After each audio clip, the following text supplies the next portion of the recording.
అప్పుల బాధలు వెంటాడుతున్నాయా? అయితే 6 JVR వారి జాతిరత్నాలు ధరించండి. బ్రేకింగ్ న్యూస్ చూస్తున్నాం. హీరో రాజ్ లావణ్య కేసుకు సంబంధించి ఒక బిగ్ ట్విస్ట్ కనిపిస్తోంది.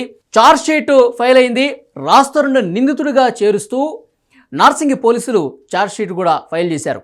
ముఖ్యంగా లావణ్య నార్సింగ్ కేసులో కేసు నమోదు చేస్తూ 10 సంవత్సరాలు మేము కలుసున్నాము, ఇప్పుడు పూర్తిగా నన్ను దూరం పెట్టాడు, నమ్మించి మోసం చేశాడు, హీరోయిన్ మాల్వి మల్హోత్రాతో వెళ్ళిపోయాడని చెప్పి లావణ్య కేసు నమోదు చేసిన తర్వాత ఇన్వెస్టిగేషన్ ఇది ఒక సమయంలో రాజ్ కూడా నోటీసులు ఇచ్చారు. నోటీసులకి ప్రత్యక్షంగా హాజరు కాలేదు. సో మరోవైపు ఈ కోర్టు కూడా ఈ కేసులో రాజ్ బెయిల్ ఇచ్చిన విషయం తెలిసిందే. సో ఇప్పుడు ఆ ఛార్జ్షీట్లో కొన్ని ముఖ్యమైన అంశాలు నార్సింగ్ పోలీసులు పొందుపరిచారు. లావణ్య చెప్పిన దాంట్లో వాస్తవాలు ఉన్నాయి, 10 సంవత్సరాలు వీళ్ళు కలిసి ఉన్నారు అని చెప్పి ఆ ఛార్జ్షీట్లో చాలా స్పష్టంగా పేర్కొన్నారు. సో ఈ నేపథ్యంలోనే రాజ్ నిందితుడిగా చేరుస్తూ ఛార్జ్షీట్ నమోదైన పరిస్థితి కనిపిస్తోంది. ఒకసారి ఈ విషయానికి సంబంధించి మనం లావణ్య కూడా ఒకసారి కాల్ చేసి మాట్లాడదాం.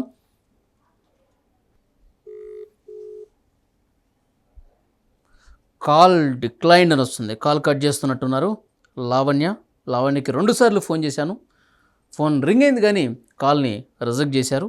సో మొత్తంగా చూసుకుంటే కనుక లావణ్య ఈ కేసులో రాజ్ మీద ఫైట్ చేస్తూ ఉంది. అయితే రాజ్ సంబంధించి కొన్ని విషయాలు బయటకు తీసుకొస్తూ శేఖర్ భాష కూడా రాజ్ ఇన్నోసెంట్ అని చెప్పి ఆయన కూడా కొన్ని వాదనలు వినిపించిన పరిస్థితి మనం చూసాం. సో మస్తాన్ సాయి మీద FIR ఆ కాపీని కూడా తీసుకొచ్చారు. ఆ తర్వాత అనేక విషయాలు ప్రస్తావిస్తూ ఈ కేసులో శేఖర్ భాష మాట్లాడిన విషయాలు మనకు తెలుసు. ఇప్పుడు ఆజాద్ గారు అడ్వకేట్ మనకి లైన్లో సిద్ధంగా ఉన్నారు. ఆజాద్ గారు నమస్తే అండి. నమస్తే వలి గారు, చెప్పండి. ఆజాద్ గారు, రాజ్ లావణ్య కేసులో నార్సింగ్ పోలీసులు రాజ్ నిందితుడిగా చేరుస్తూ ఛార్జ్షీట్ దాఖలు చేశారు. ఎలా చూస్తారు సార్ దీన్ని? సార్ మేము మళ్ళీ చెప్తున్నా sir, accuser is innocent until proven guilty.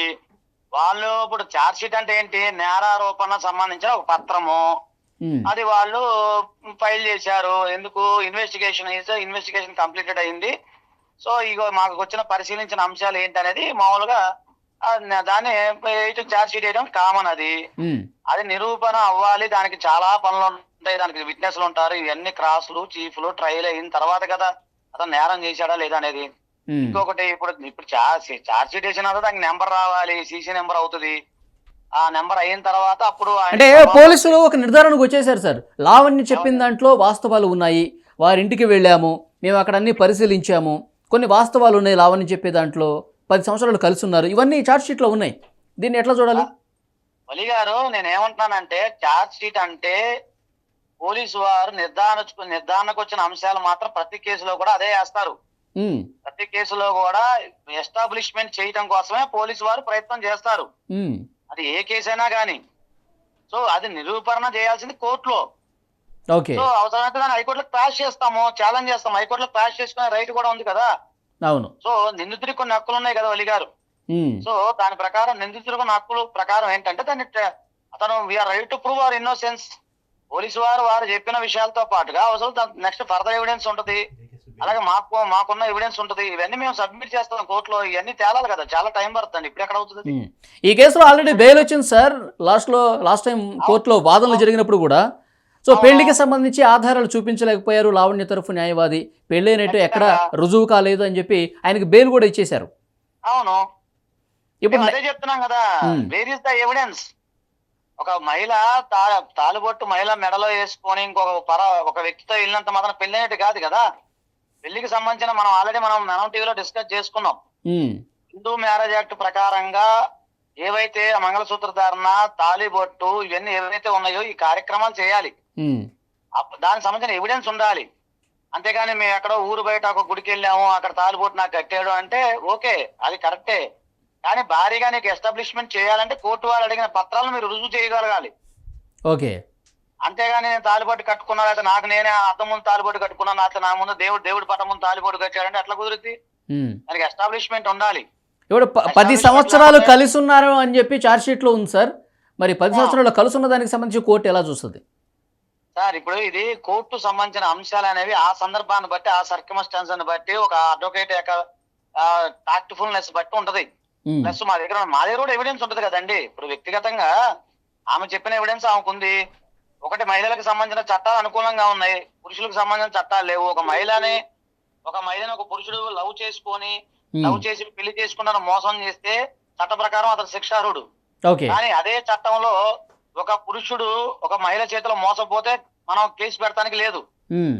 So కాబట్టి ఏంటంటే ఆమెకున్న రాజ్యాంగం కల్పించిన హక్కు ప్రకారంగా చట్ట ప్రకారంగా ఆమె ఫైల్ చేశారు. పోలీసు వారు ఎంక్వైరీ చేశారు. దానికి సంబంధించిన నిజ నిర్ధారణ సంబంధించిన నేరారోపణ పత్రం అంటాం మనం. దాన్ని అక్కడ వేయటం జరిగింది. అది వేసినంత మాత్రం అయిపోద్దండి. భారతదేశంలో కొన్ని 100 కేసులు ఫైల్ అయినాయి. 100 కేసులు ఫైల్ అయినప్పుడు 100 మంది జైలుకి వెళ్తున్నారా సార్? కాదు కదా సార్. ఇప్పుడు నిందితుడిగా చేర్చారు కాబట్టి ఇప్పుడు ముందస్తు బెయిల్ ని రద్దు చేయండి అని చెప్పి వేసుకునే హక్కు లావణ్య తరఫు న్యాయవాదికి ఉంటుంది కదా? ఉండదండి. అది కూడా చెప్తాను. ఈయనేమన్నా సాక్షుల్ని ట్యాంపరింగ్ చేసి సాక్షుల్ని బెదిరించినట్లయితే రుజువు చేయగలిగినప్పుడు కోర్టు వారు అప్పుడు బెయిల్ క్యాన్సిల్ చేసే అవకాశం ఉండదు తప్ప, అంతే తప్ప ఇప్పుడు ఛార్జ్ షీట్ వేసినంత మాత్రం బెయిల్ రద్దు చేయమని కూడా లేదు. బెయిల్ అనేది ఒక నిందితుడికి ఉన్న హక్కు. అయితే అది ఏ సందర్భంలో రద్దు అవుతుంది అన్నప్పుడు కోర్టు వారు పెట్టిన కండిషన్స్ ని ఫుల్ఫిల్ చేయలేకపోయినా, లేదు కోర్టుకి సంబంధించిన వీరు సాక్షుల్ని బెదిరిస్తున్నారు కానీ ఇంకేదైనా చేస్తున్నారు అన్నప్పుడు మాత్రమే అది అవుతుంది. Already investigation has been completed, charge sheet also filed. ఇంకా ఈయన ఎవరిని ప్రభావితం చేయగలుగుతాడు? లేదు కదా. ఓకే. సరే, ఇప్పుడు బెయిల్లో ఉన్నప్పుడు విచారణకు పిలిచే అవకాశం ఉందా? పోలీసులు అట్లా విచారణకు పిలవచ్చు? వస్తారు. అది పోలీసుకు సంబంధం లేదండి. ఇప్పుడు ఓకే, కోర్టులో పోలీసు వారి డ్యూటీ అయిపోయింది. వాళ్ళు ఇన్వెస్టిగేషన్ చేశారు. వాళ్ళకి సంబంధించిన స్టేట్మెంట్లు ఏవైతే ఉన్నాయో, ఇప్పుడు బిఎన్ఎస్ ప్రకారం కొత్త స్టేట్మెంట్ ఉంది కదా. అంతకుముందు 164, 161 ఉండే, ఇప్పుడు కొత్తగా మారింది కాబట్టి దాని ప్రకారం ఫైల్ చేయడం జరిగింది. వాళ్ళు చేస్తే ఈయన నిందితుడిగా అటెండ్ అవుతాడు కోర్టుకి. కోర్టుకి అటెండ్ అవుతారు. దానికి సంబంధించిన మళ్ళీ సమాన్స్ వస్తే తన విట్నెస్లు క్రాసు ఇవన్నీ నడుస్తాయి సార్. అయితే ఇప్పుడు ఈ లోపు అరెస్ట్ చేసే అవకాశం ఏమాత్రం లేదు? ఏమున్నావని అయిపోయింది. ఇంకేం అరెస్ట్ సార్? అరెస్ట్ ఎట్లా చేస్తారు సార్? ఇంకా అంతా అయిపోయింది. ఇంకా ట్రయల్ కి వచ్చేసింది కేసు. ఇప్పుడు దానికి ఇంకా ప్రొసీజర్ ఏంటంటే సీసీకి నెంబర్ అవ్వాలి. ఓకే. పోలీసు వారు కేసు ఛార్జ్ షీట్ ఫైల్ చేసినంత మాత్రం కాదు కదా, దానికి నెంబర్ అవ్వాలి. నెంబర్ అయితే అప్పుడు అక్యూజ్డ్ కి సమాన్స్ వస్తాయి. సమాన్స్ వచ్చినప్పుడు ఆ రోజు కోర్టుకు అటెండ్ అవ్వాల్సి ఉంటుంది ఆయన. అట్లా కోర్టు వారు దానికి ఎప్పుడు వాయిదా ఉన్నా సరే కోర్టుకు అయితే రావాలి.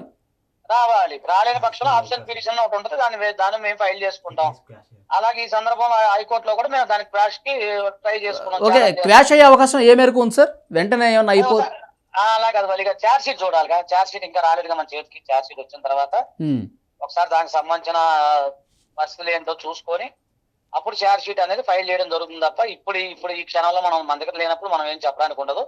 కాకపోతే ఓవరాల్ గా ఛార్జ్ షీట్ దాని యొక్క పరిణామాలు ఏ విధంగా ఉంటాయి ఏంటి అనేది మనం చెప్పడానికైతే ఉపయోగపడుతుంది. ఇప్పుడు మీరు కవిత గారు బెయిల్ తీసుకోండి, ఆమె కొన్ని కండిషన్స్ పెట్టడం జరిగింది. అవును, దాని ప్రకారం ఆమె ఇన్వెస్టిగేషన్ సహకరిస్తున్నారు. కలకత్తా మన ఆనరబుల్ సుప్రీం కోర్టు వారు కూడా అదే చెప్పారు. ఏమని? అలాగే ఛార్జ్ షీట్ కంప్లీట్ అయింది. ఛార్జ్ షీట్ కంప్లీట్ అయిన తర్వాత ఇన్ని రోజులు జైల్లో ఉంచడం అనేది కరెక్ట్ కాదు, అది భారత రాజ్యాంగం కల్పించిన హక్కులకి భంగం అని చెప్పి ఆమెకి ఆ రోజు వ్యాఖ్యానించడం జరిగింది ఆనరబుల్ సుప్రీంకోర్టు వారు. ఓకే. సో ఇది కూడా అంతేనండి. ఇప్పుడు మీకు గంటలకు ఒక కామన్ మ్యాన్ ఒక లే మ్యాన్ ఏమనుకుంటాడంటే ఒక వ్యక్తి మీద నేరారోపణ జరిగినంత మాత్రం నేరస్తుడు అయినట్టే అనుకుంటే కాదు కదా. నేరారోపణ జరిగినంత మాత్రాన నేరస్తుడు కాదు.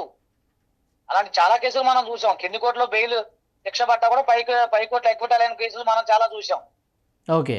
అంత మాత్రానికి ఏముంటుంది సార్ దీంట్లో? ఆయన ఎవిడెన్స్ ఏముంది, ఎవిడెన్స్ ఏంటో చూడాలి. ఒకటి ఆమె భర్తగా అతను ఉన్నాడు, నా భర్తగా అన్నప్పుడు ఎవిడెన్స్ సాక్ష్యాధారాలు చాలా ఉన్నాయి. దాని ప్రకారం ఎవిడెన్స్ పొందొచ్చు, ఆర్సీఆర్ ఫైల్ చేసుకోవచ్చు. చాలా ఉన్నాయండి చట్టంలో వెసులుబాటు. ఓకే సార్, ఇప్పుడు ఛార్జ్షీట్లో నిందితుడిగా చేర్చినంత మాత్రాన రాష్ట్రానికి ఎలాంటి ఇబ్బంది లేదంటారు ఫైనల్గా, అంతేగా సార్? ఉండదు సార్, ఉండదు. Okay sir, thank you very much Azad గారు ఫోన్లో అందుబాటులోకి వచ్చి మీ స్పందన తెలియజేసినందుకు. అదే ఇప్పుడు లావణ్య నమోదు చేసిన కేసుకు సంబంధించి నార్సింగి పోలీసులు నిందితుడిగా చేరుస్తూ, అంటే వారు సేకరించిన సాక్ష్యాలను బట్టి లావణ్యని విచారణ చేసిందని బట్టి ఇంటికెళ్ళి కొన్ని ఆధారాలు కూడా సేకరించిందని బట్టి నిందితుడిగా అయితే చేర్చారు. అయితే ఆల్రెడీ ఈ కేసులో బెయిల్ కూడా తీసేసుకున్నారు కాబట్టి ఫర్దర్గా కోర్టులో హీరింగ్స్ ఉంటాయి. ఆ హీరింగ్స్లో ఎట్టి పరిస్థితుల్లో ఈ కేసు వీగిపోయే అవకాశం ఎక్కువ ఉందని చెప్పి హైకోర్టు అడ్వకేట్ మనకి ఆజాద్ గారు చెప్తూ ఉన్నారు. చూద్దాం నెక్స్ట్ ఏం జరగబోతుందో.